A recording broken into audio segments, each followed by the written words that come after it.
Bismillahirrahmanirrahim. Assalamualaikum warahmatullahi wabarakatuh. Kami dari kelompok 2 akan mempresentasikan hasil diskusi kelompok kami mengenai karbohidrat. Oke, sebelumnya saya akan memperkenalkan dulu anggota dari kelompok 2. Yang pertama ada Kasirotun Rohmah, kemudian saya sendiri Khairul Irfan, dan yang terakhir Lugina Agung Aulia. Lalu, apa itu karbohidrat? Karbohidrat adalah makronutrien yang secara alami ditemukan dalam makanan yang kita konsumsi. Sebagian besar karbohidrat yang kita konsumsi berasal dari tumbuhan, karena tumbuhan mampu melakukan fotosintesis. Dalam biokimia, karbohidrat biasa disebut dengan sakarida. Karbohidrat sangat penting bagi tubuh karena merupakan sumber energi yang utama. Oke, kemudian jenis-jenis karbohidrat itu ada 4 jenis. Yang pertama ada monosakarida, yaitu karbohidrat yang paling sederhana. Biasanya disebut glukosa karena dapat larut dalam air dan rasanya manis. Contoh dari monosakarida adalah glukosa dan fruktosa. Kemudian berikutnya ada disakarida.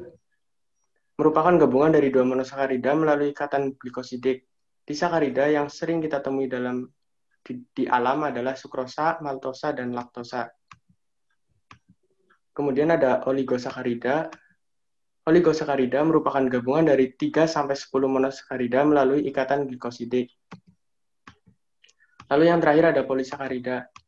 Polisakarida merupakan gabungan dari banyak monosakarida melalui ikatan glikosidik, sehingga ketika dihidrolisis akan menghasilkan monosakarida dan disakarida. Beberapa jenis polisakarida adalah amilum, glikogen, selulosa, pektin, dan lainnya.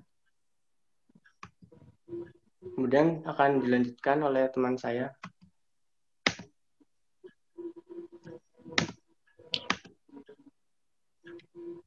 Baik, terima kasih. Di sini saya akan menjelaskan tentang manfaat karbohidrat. Karbohidrat adalah sumber energi bagi tubuh. Ketika mengkonsumsi karbohidrat, tubuh akan mengubahnya menjadi glukosa yang merupakan bahan bakar utama tubuh. Lalu, ada beberapa manfaat terpenting antara lain yang pertama sebagai sumber energi. Ketika kita bergerak, berpikir, atau melakukan aktivitas lain, tubuh membutuhkan energi. Karbohidrat di dalam tubuh sebagian berada di dalam gula darah sebagai glukosa untuk keperluan energi segera, dan sebagian lagi disimpan sebagai glikogen dalam hati dan otot, dan sebagian diubah menjadi lemak untuk kemudian disimpan sebagai cadangan energi dalam jaringan lemak. Yang kedua, sebagai pemberi rasa manis pada makanan. Karbohidrat memberi rasa manis pada makanan khususnya monosakarida dan disakarida. Yang ketiga, penghemat protein. Protein akan digunakan sebagai sumber energi. Jika kebutuhan karbohidrat tidak terpenuhi, dan akhirnya fungsi protein sebagai pembangun akan terkalahkan. Yang keempat, sebagai pengatur metabolisme lemak. Karbohidrat mencegah terjadinya oksidasi lemak yang tidak sempurna. Lalu yang terakhir, membantu pengeluaran feses. Karbohidrat membantu pengeluaran feses dengan cara mengatur peristaltik khusus dan memberi bentuk pada feses. Selulosa dan serat makanan mengatur peristaltik khusus, sedangkan hemiselulosa dan pektin mampu menyerap banyak air dalam usus sehingga memberi bentuk pada sisa makanan yang akan dikeluarkan.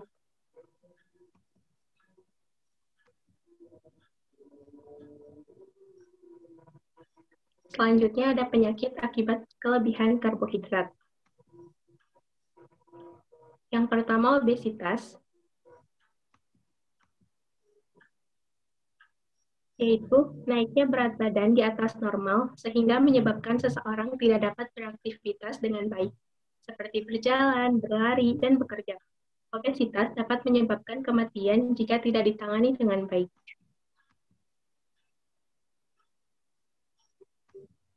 Yang kedua, diabetes mellitus, yaitu meningkatnya kadar gula dalam darah sehingga mengganggu kinerja dan hormon insulin. Hormon insulin adalah hormon yang bertugas mengubah gula dalam darah menjadi energi untuk sel-sel dalam tubuh. Apabila kerja hormon ini terganggu, maka dapat mengakibatkan gula dalam darah menumpuk sehingga menyebabkan diabetes mellitus. Gejala dari penyakit ini adalah luka yang lambat pulih, pandangan buram, dan lelah. Yang ketiga, kolesterol tinggi. Mengkonsumsi karbohidrat dalam jumlah yang besar akan membuat tubuh mengolahnya dalam waktu yang cepat dan mengubahnya menjadi gula dalam darah. Namun, jika tidak digunakan untuk beraktivitas, tubuh akan mengubahnya menjadi trigliserida, yaitu salah satu komponen lemak dalam darah. Dan apabila terus ditumpuk, maka resiko terkena kolesterol tinggi pun meningkat.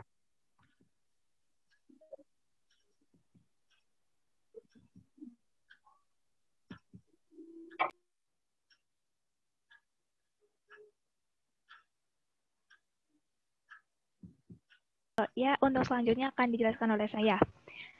Di sini saya akan membahaskan tentang kekurangan karbohidrat. Ternyata kekurangan karbohidrat juga berdampak buruk pada tubuh. Beberapa dampak pada tubuh itu yang pertama ada hipoglikemia. Hipoglikemia adalah kondisi ketika kadar gula di dalam darah berada di bawah normal. Kondisi ini sering dialami oleh penderita diabetes akibat obat-obatan yang dikonsumsi. Kemudian ada sembelit. Saat seseorang buang air besar kurang dari 3 kali seminggu atau kesulitan buang air besar. Sembelit dapat disebabkan oleh hal-hal di luar penyakit. Contohnya meliputi kekurangan cairan, diet kurang serat, kurangnya aktivitas fisik, atau efek samping pengobatan. Kemudian ada ketosis. Kondisi ini terjadi saat tubuh kekurangan karbohidrat untuk dibakar menjadi energi. Maka sebagai gantinya, tubuh akan membakar lemak untuk mencukupi kebutuhan energinya. Yang selanjutnya adalah mudah depresi. Karbohidrat berperan dalam tingkat senyawa kimia serotonin yang berfungsi menjaga emosi di dalam otak. Jika kekurangan senyawa ini, maka akan meningkatkan risiko depresi. Kemudian ada yang kelima ada cepat lelah. Peran utama karbohidrat adalah memberikan energi. Jika kekurangan karbohidrat, maka tubuh akan cepat lelah. Dan yang terakhir adalah mudah terkena penyakit. Kekurangan karbohidrat akan meningkatkan kadar kolesterol dan memicu risiko jantung, diabetes, maupun stroke.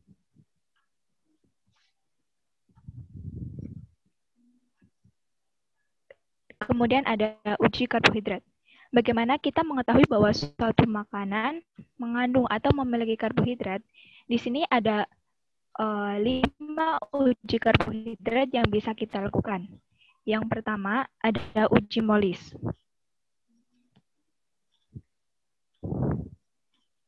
Uji Molis merupakan uji pertama pada karbohidrat. Nah, dalam uji Molis ini reaksi yang digunakan adalah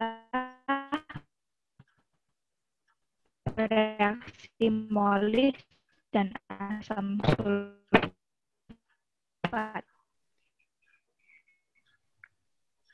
Setelah sampel diuji, maka akan menghasilkan warna ungu yang mengandung karbohidrat jenis polisakarida.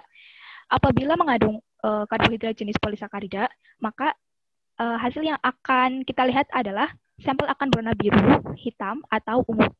Reaksi yang kita gunakan dalam uji yodium ini adalah larutan yodium.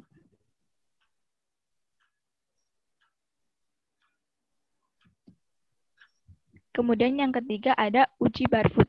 Ini karbohidrat jenis monosakarida atau disakarida.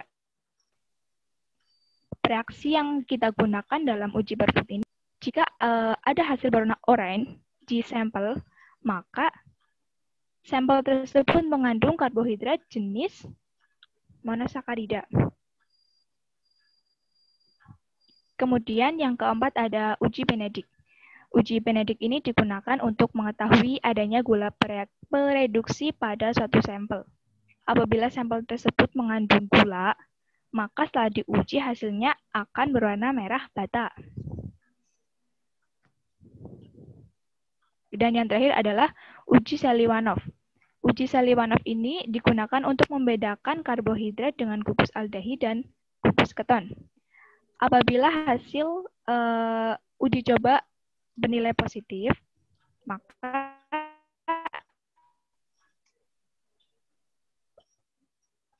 akan berwarna merah ceri yang merupakan gugus keton. Gugus keton ini antara lain ada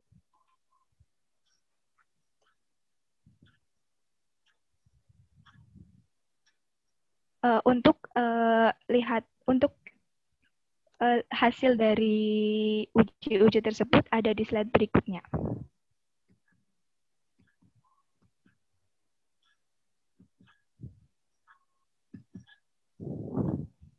Nah, bisa kita lihat pada gambar pertama ada hasil reaksi dari uji molis. Yang bernilai positif adalah yang ada warna ungu. Dan kemudian uji yodium akan menghasilkan warna biru kehitaman. Dan uji Barfoot ada endapan yang berwarna merah bata ke oren-orenan. Kemudian yang uji Benedict akan berwarna merah bata, dan uji Seliwanov akan berwarna merah ceri.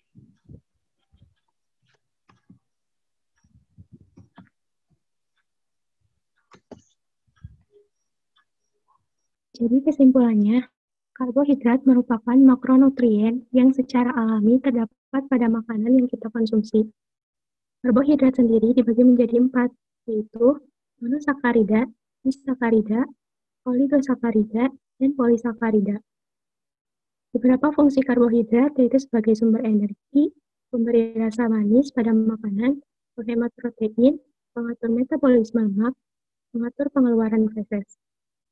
Kekurangan karbohidrat dapat menyebabkan hipoglikemia, membelit, ketosis, mudah terkena depresi, mudah lelah, mudah terkena penyakit. Tidak hanya kekurangan, kelebihan karbohidrat pun dapat menyebabkan beberapa resiko pada tubuh, seperti resiko terkena obesitas, diabetes, dan juga kolesterol tinggi. Beberapa uji yang dapat kita lakukan untuk mengetahui adanya karbohidrat dalam suatu makanan dapat diuji dengan uji molis, uji yodium, uji Barfoot, uji Benedict, dan uji Seliwanov.